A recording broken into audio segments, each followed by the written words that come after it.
Good morning. Good morning, Zibby. Good to be with you again. Good morning to all our viewers and YouTube viewers and our listeners out there.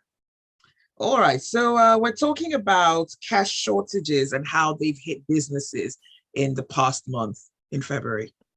Yeah, we've got some data from Stanbic IBTC, and it actually, it shines a light on the kind of data, a survey really. It's a survey actually that shows exactly how much of an impact the cash shortage has had, particularly for the month of February.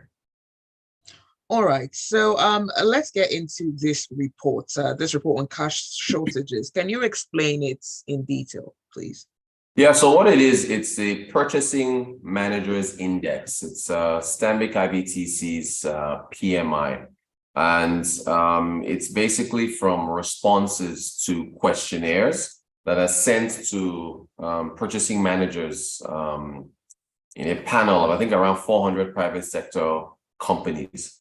So they basically look at, I think it covers agriculture, mining, manufacturing, construction, wholesale, retail, and I think services.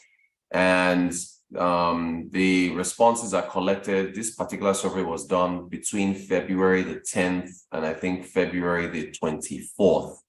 And it basically indicates the direction of change compared to the previous month. And they asked them a number of questions on inventory levels, outputs, employment, customer orders, and so on and so forth. So that's what it is. So it's the Purchasing Managers Index. That's exactly what it is.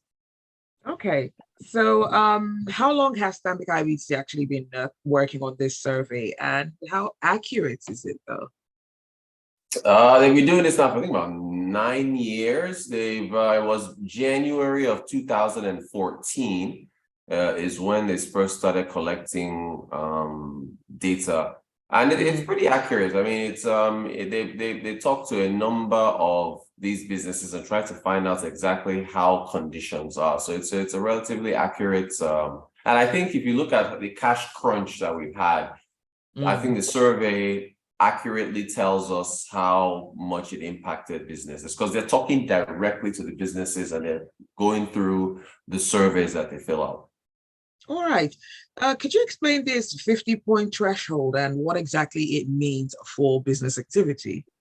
Yeah. So if the PMI is essentially looked at in terms of points. So it's like I said, purchasing managers index. So they use all these sub indexes. They take employment, they take outputs, they take inventory, they take customer orders, and they put everything together. I think they average it out or so. So if the index comes out at anything at 50 or above, 50.5 or 53.5, or I think in January of last year, I think the figure was 53 point, yeah, it was 53.5 in January. So if you are above 50, if the index is above 50, that means that activity is expanding. If it's below 50, that means business activity is contracting. So that's essentially so that's your threshold. So what everybody looks for is, was it above 50? Good news. Was it below 50? Not so good news. That's your barometer there. All right. So what's the survey find in February? Yeah, so February dropped. It dropped to 44.7. So, and it was 53.5 in January. So it was above 50. And ever since it was the last time we saw these kinds of drops was during the COVID pandemic, where of course there were lockdowns and businesses were not able to carry out any activity. So that's where you were below the 50-point threshold, but it's fallen to 44.7. And if you take out, excluding the COVID pandemic, I think according to the report, they haven't seen drops like this since when they first started taking the surveys quite a while ago. So that's an alarm bell that's ringing there with respect to how this cash shortage impacted businesses in February. All right, well, let us know what your thoughts are. The WhatsApp number is 0809 444 0981. So now you've explained what the survey found, but I also have to ask you, so what exactly is it telling us? So it's telling us that customers couldn't make as many purchases as they used to in February because of the cash crunch. And as a result of them not being able to make purchases or being hesitant to make purchases or facing delays with the electronic side of making purchases, that actually impacted the output of these businesses. Even the businesses themselves making purchases to replenish their inventory faced some issues with respect to the cash crunch and how it impacted them. So, you know, and also even the fuel scarcity was also part of this as well. It wasn't all cash. So you've got, you know, a two-headed dragon essentially that was impacting how businesses were able to move their goods around. Because again, road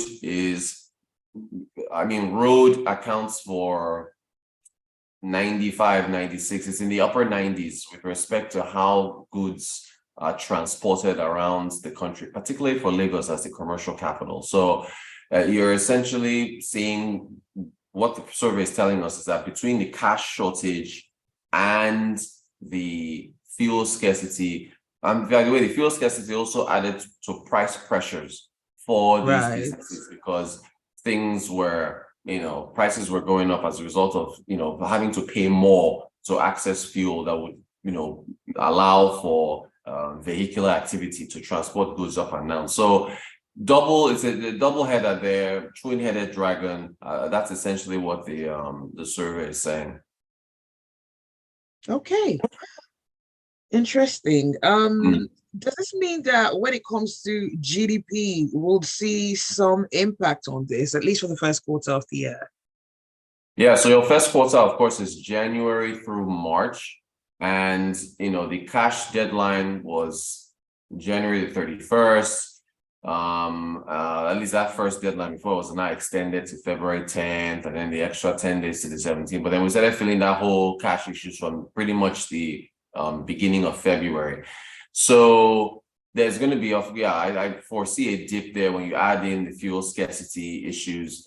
Remember, we did, I think it was 3.52% in the fourth quarter of 2022, the last 3 months of 2022, which was bumped up by, you know, festive activities and so on and so forth, which, you know, so there's generally always a slowdown in economic activity from that festive period as things die down and people are, you know, the new year, you spent all your money in December.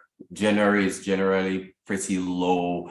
Salaries aren't paid on, because salaries were paid way in early December before Christmas, and now you've got to, you know, wait. So there's a lull in activity. But when you now take that slowdown in activity, when you're coming off that festive period high, and you now throw in this cash issues, and fuel scarcity had already been around for a while, but when you combine the cash issues, I do foresee a slowdown in activity. And then, of course, the roads are still free following February was just a tough month. I mean, because the roads, we also had the election in February. We had a slowdown. You know, businesses are still not entirely open. And I never complain when the roads are free, but then when the roads are free, it's not a good sign. It's not a good sign, at least for economic activity. So yeah, February is a tough month to begin this year. And so unless you would need to have like a big rebound in March to make up for that. But still, you know, the cash situation hasn't changed. I still drove around seeing people at ATMs in long lines and so on and so forth. So there's still the cash issue. So yeah, I mean, I do expect gross domestic product for this first quarter of the year to retreat from what we had to end last year. All right, so we've got a new president-elect. What is top priority for him as he assumes office in May this year? Yeah, his top priority, I think, according to his manifesto, is going to be security. He's talked about bumping up security and keeping Nigerians safe.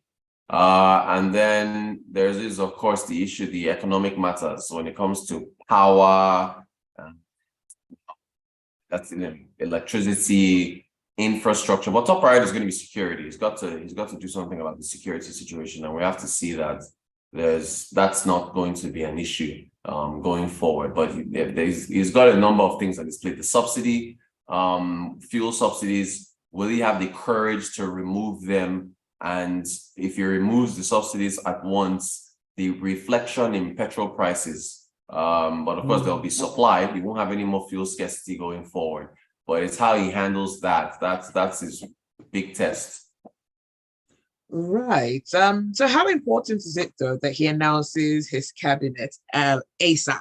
Like, Yeah, it's very important. It took the last president 6 months, if you remember, and it was just, so he's got to announce his cabinet quickly. I'm particularly interested in the education thing. This is student loans, student loans, student loans. He's been talking about, he's it's now want to see who's the Minister of Education, how the student loans are going to be funded, and how they're going to work. The ASU issue, that is still a front burner issue, how he engages them and sorts that out. So he's got a lot, from security to fuel subsidies to power to the infrastructure. Is a lot that's waiting for him. So we're going to see how he tackles everything one by one. Everything now is his problem. Buhari is done, lame duck president. He's just gonna sail into the sunset, and now the new guy is is gonna have all those issues confronting him. all right. I've got a message from Benga. Benga says, "Is it not time Emefiele does more concerning this cash crunch issue? We are still using money to buy money." Yeah. I mean, the thing is, they're claiming that it was vote buying they're going after. And to some extent, maybe one can make the argument that it did have an impact on the election. So, and there's another election coming up in about 10 days or so. So we might have to, Benga, you might have to hold on tight for another 10 days until after the gubernatorial elections, and then maybe the cash will flow at that point. We'll have to see. I'm like Benga right now. I can't even get my hair done because my hairdresser has no cash to come to my house. So wow. And I'm just thinking, Lord, why? All right, well, that's all the time that we have for Business Express this morning. Thank you for your messages. Thank you for listening, and thank you, Rotus. Thank you so much, Zibby. And Zibby, you look great with your hair right now, all right? So thanks for joining us, and appreciate you guys a lot. See you tomorrow. All right, thank